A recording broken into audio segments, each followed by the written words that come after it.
धाकड़ खबर, बेखौफज़ुमा बेबाक अंदाज। धाकड़ खबर के न्यूज़ रूम से मैं आपके साथ हूं अकरम रईस खान। कल तक खबर चल रही थी या चलवाई जा रही थी कि मथुरा में भगवा ब्रिगेड से जुड़े लोग जैसे नारायणी सेना, अखिल भारत हिंदू महासभा 6 दिसंबर को जाकर शाही ईदगाह मस्जिद पर कार सेवा कर सकते हैं। और ये कार सेवा उसी तरह की कार सेवा हो सकती है जो अब से 30 साल पहले 6 दिसंबर 1992 को अयोध्या की बाबरी मस्जिद पर की गई थी। लेकिन अब तस्वीर बदल गई है। अब फिल्म के अंदर एंट्री हो चुकी है केशव प्रसाद मौर्य की, या यूं कहें कि खबरों के अंदर अब एंट्री हो चुकी है केशव प्रसाद मौर्य की। अब खबर चल रही है, ये चलवाई जा रही है कि केशव प्रसाद मौर्य ने कह दिया है कि अयोध्या हमारी है, अब काशी और मथुरा की बारी है। काशी को बाद में देखेंगे, सबसे पहले निशाना मथुरा पर लगाया जा रहा है। कहा जा रहा है मथुरा में भी दिव्य भव्य मंदिर, जैसे अयोध्या में राम मंदिर बन रहा है उसी तर्ज पर कृष्ण का बनाया जाएगा। इसको लेकर पूरा एक बवाल, एक बखेड़ा खड़ा हो गया है। भोंपू मीडिया और उसके दलाल चटकार दंगाई पत्रकार भी इस काम में जुट गए हैं। भारतीय जनता पार्टी के और कई सारे नेता भी इस मैदान में अपने बयान देने के लिए कूद गए हैं। और ये सब चीज जो हो रही है इसके केंद्र बिंदु में रखा जा रहा है केशव प्रसाद मौर्य को। पर क्या वाकई में यही सच है या इसके पीछे कुछ और सच है? इसकी शुरुआत उत्तर प्रदेश के सीएम आदित्यनाथ योगी के जरिए की गई थी, वो भी 3 नवंबर को बाकायदा वीडियो के जरिए आपके सामने रखूंगा। लेकिन अब आदित्यनाथ योगी को पूरी फिल्म से, पूरी खबर से गायब कर दिया जा रहा है।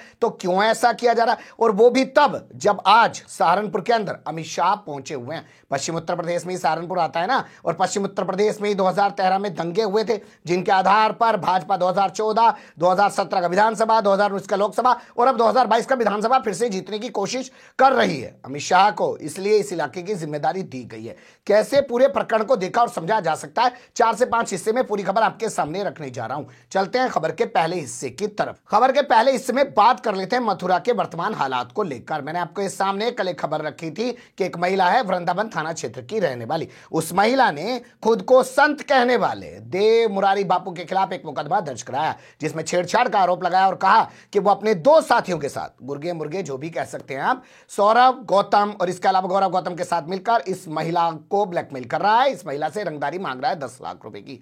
यह FIR मंगलवार को दर्ज हुई। कल ये खबर हमने आपके सामने रखी। इसके बाद तस्वीर उभरकर सामने आई कि ये देव मुरारी बापू ने ऐलान कर दिया कि उसके खिलाफ जो FIR दर्ज हुई है, अगर उसको गिरफ्तार किया जाएगा तो वो इस पूरे मामले में सुसाइड कर लेगा। इसके बाद कल 2 बजे चाकू लेके उसने अपने हाथों की नसें काटने की कोशिश की। ये खबर विस्तार से हम आपके सामने रख चुके हैं। लेकिन समय से मौके पर पहुंची पुलिस ने उसको हिरासत में ले लिया।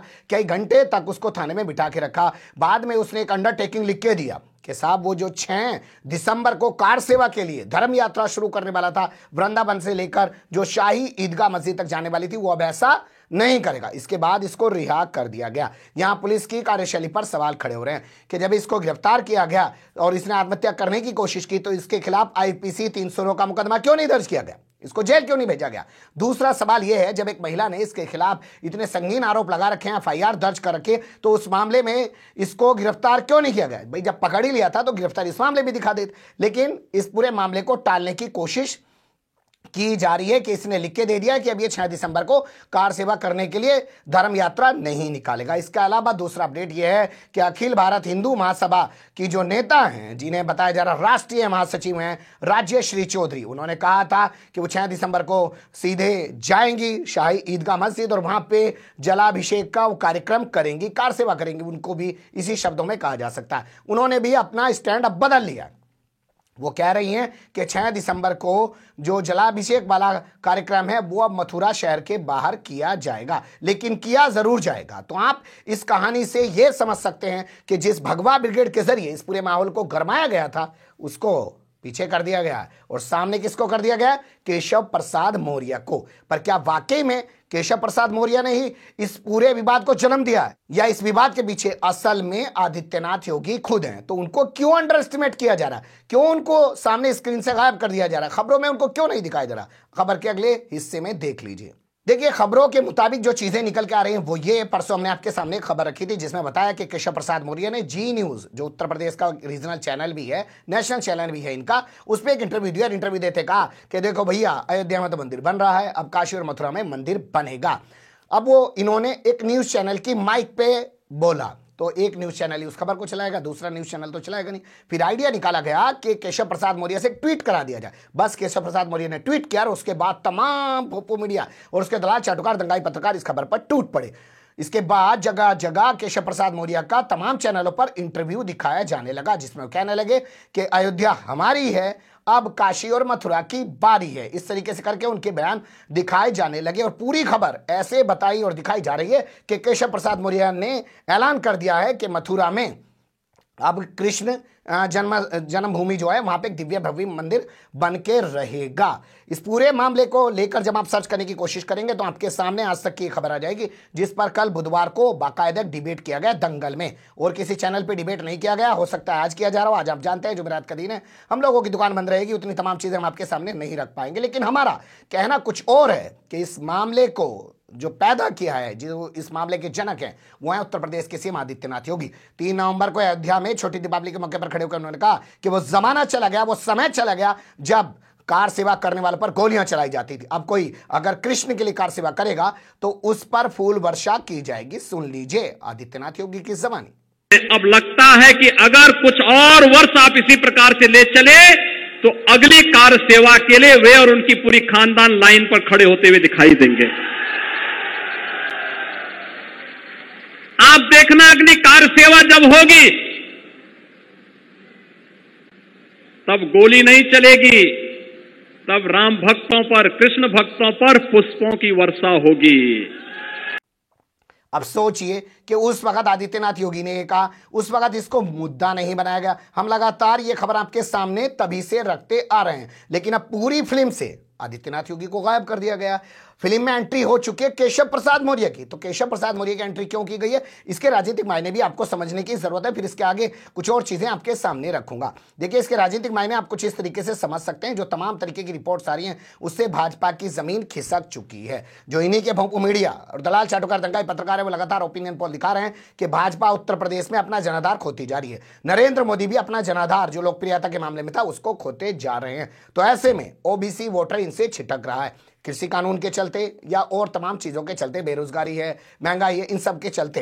तो ऐसे में ओबीसी चेहरा केशव प्रसाद मौर्य आगे रखा जा रहा है उनको, और आदित्यनाथ योगी को डाउन किया जा रहा है कि ठीक है सीएम आप हो सकते हैं, लेकिन सबसे पहले तो अहम यह है कि सरकार बचेगी या नहीं बचेगी। इसलिए तमाम चीजें जो भी आप देख रहे हैं वो घटवाई जा रही हैं केशव प्रसाद मौर्य के आसपास। लेकिन 3 तारीख का ये वीडियो इस बात का गवाह है, सबूत है कि इस मुद्दे को हवा दी है आदित्यनाथ योगी ने। और इसके बाद हमने आपके सामने खबर रखी थी कि नारायणी सेना ने 6 नवंबर को रथ यात्रा शुरू कर दी लखनऊ से, और कहा कि 11 को वो पहुंच जाएंगे मथुरा और वहां जाके कार सेवा करेंगे। इसके बाद हमने आपके सामने खबर रखी थी कि कैसे हरनाथ सिंह, जो भारतीय जनता पार्टी का राज्यसभा सांसद है, वो कह रहा है कि मस्जिद में नमाज पढ़ने पर रोक लगाई जाए, और मथुरा के अंदर प्रदर्शन होना शुरू हो जाता है कि नमाज पढ़ने पर रोक लगाई जाए मस्जिद के अंदर।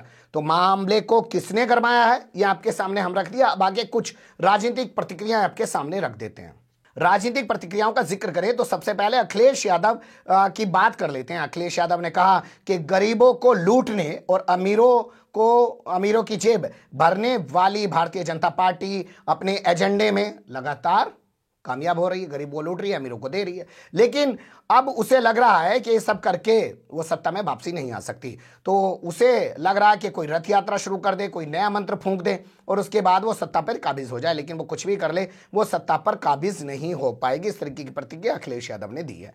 मायावती ने भी अपनी प्रतिक्रिया दी है। उन्होंने कहा कि बीजेपी को अपनी हार जो है, आम धारणा जो चल रही है वो स्पष्ट नजर आ रही है कि बीजेपी की हार होने जा रही है।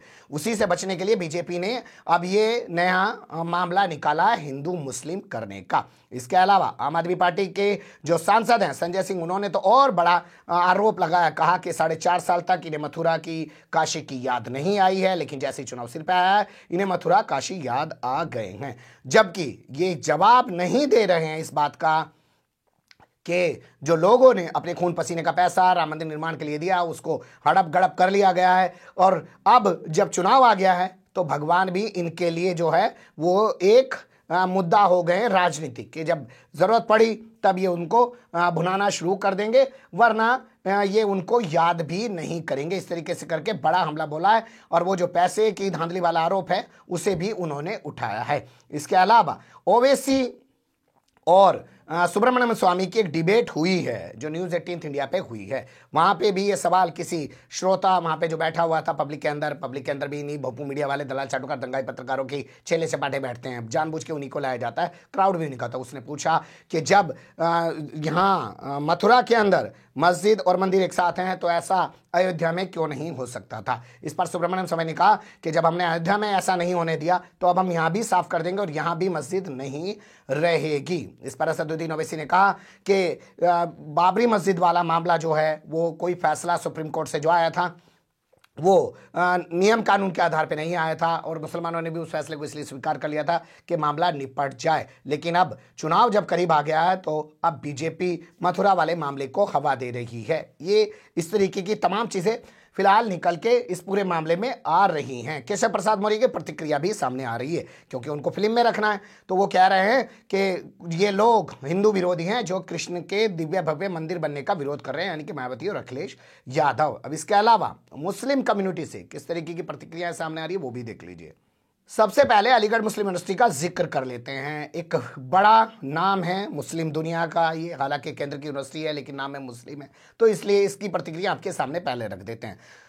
सुन्नी थियोलॉजी डिपार्टमेंट के जो यहाँ पे हेड हैं जिनका नाम है हमारे पास मुफ्ती जाहिद अली खान ने कहा है कि राम जन्मभूमि पर जब फैसला आया था उसको इसलिए स्वीकार कर लिया गया था मुसलमानों ने अपने खिलाफ होने के बाद भी, और वो तमाम चीज़ों को नजरअंदाज करते हुए जो फैसला दिया गया था कि आगे विवाद खत्म हो जाएंगे, लेकिन अब विवाद को उठाया जा रहा है। उन्होंने याद दिलाया कि 1991 में कानून भी बना है जिसके मुताबिक 15 अगस्त 1947 तक जो भी धर्मस्थल जिस हालत में उसी में रहेगा, सिर्फ बाबरी मस्जिद राम जन्मभूमि मामले को छोड़कर। लेकिन अब तमाम चीज़ों को जानबूझ के हवा दी जा रही है, ये इन्होंने प्रतिक्रिया दी है और उन्होंने कहा है कि अगर ऐसा होता रहा तो मुसलमान जो है फिर सड़क पे निकलेगा, धरना प्रदर्शन करेगा। इसके अलावा देवबंद का एक अपडेट हमारे पास आ रहा है। यहाँ का एक संगठन है इत्तेहाद उलेमाए हिंद, उनके राष्ट्रीय उपाध्यक्ष बताए जाते हैं जिनका नाम है मुफ्ती असद कासमी, ये अखबारों में छपा है। उन्होंने कहा है कि हिंदू मुस्लिम के नाम पर शुरू से ही राजनीति करने वाली भारतीय जनता पार्टी जो है वो अब मथुरा के आड़ में हिंदू मुस्लिम एजेंडे को आगे बढ़ा रही क्योंकि उसे अपनी हार सुनिश्चित नजर आ रही है। इसके अलावा बात करें संभल के सांसद, समाजवादी पार्टी से सांसद हैं शफीकुर रहमान बर्क हैं, उन्होंने भी यही कहा है कि बाबरी मस्जिद को तोड़कर मंदिर बनाया जा रहा है, वो भी कानून और इंसाफ के खिलाफ है। मतलब वो आज की स्थिति को बयान कर रहे हैं कि भैया जो वहां मस्जिद तोड़ के मंदिर बनाया जा रहा है ना वो भी कानून के खिलाफ है, इंसाफ के खिलाफ है। और हिंदुस्तान में जबरदस्ती मुसलमानों को डराने और दबाने की कोशिश की जा रही है। अगर यही सिलसिला मथुरा के जरिए भी जारी रहा तो मुसलमान सड़कों पर निकलेगा, इस तरीके का रिएक्शन उन्होंने दिया है। लेकिन कुल मिला के इस खबर में हमारा आपके सामने जो रखने का मकसद है वो ये कि केशव प्रसाद मौर्य की जो एंट्री इस फिल्म के अंदर कराई गई है, और वो भी तब जब अमित शाह खुद सहारनपुर में हैं और आदित्यनाथ योगी को अंडर एस्टिमेट किया जा रहा है, वो यूं ही नहीं किया जा रहा है, बहुत प्लान वे में किया जा रहा है। ओबीसी के जरिए ही 6 दिसंबर 1992 को बाबरी मस्जिद तोड़वाई गई थी। आप जानते हैं उस वक्त जो है ये झगड़ा शुरू हो चुका था एक मंडल और कमंडल का, और मंडल और कमंडल के बाद देश के अंदर राजनीति बदली है। लालू प्रसाद यादव हो, मुलायम सिंह यादव हो, मायावती हो या इसके अलावा जितने भी क्षेत्रीय दल हैं वो उसी के बाद उभरे हैं, वरना उससे पहले 1-2 पार्टी की ही पूरे देश के अंदर राजनीति हुआ करती थी। तो जब वो आंदोलन उभर रहा था, जब वो लोग उभरने की कोशिश कर रहे थे, उसी दौरान उनके सामने बाबरी मस्जिद वाला मामला क्रिएट कर दिया गया और लोगों को उसमें उलझा दिया गया धर्म के नाम पर, ताकि ये जो ओबीसी जो मंडल कमंडल की मामला शुरू कर चुके थे लोग, उसको दबाया जा सके। क्या फिर से वही मंडल कमंडल की बात करके, यानी केशव प्रसाद मौर्य से मथुरा की बात करवाकर ओबीसी वोट को साध लेने की और अपने साथ लेने की कोशिश भगवा ब्रिगेड के जरिए, आरएसएस के जरिए, बीजेपी के जरिए की जा रही है। वरना संवैधानिक सीट पर बैठा हुआ एक शख्स इस तरीके का बयान दे रहा है और मीडिया उसको दिखा रहा है और उसके खिलाफ कोई एक्शन नहीं लिया जा रहा है। शायद यही न्यू इंडिया बन गया है। बने रहिएगा धाकड़ खबर के साथ। फिलहाल कमेंट्स के रूप में आप लोग अपनी राय दे सकते हैं, खबर को लाइक कर सकते हैं, चैनल को सब्सक्राइब कर सकते हैं और ज़्यादा से ज़्यादा हमारी खबरों को शेयर कर सकते हैं। फिर ऐसे ही किसी सुलगते हुए या उलझते मुद्दे लेकर मैं आपके सामने हूँगा हाजिर। फिलहाल अभी मुझे दें इजाजत।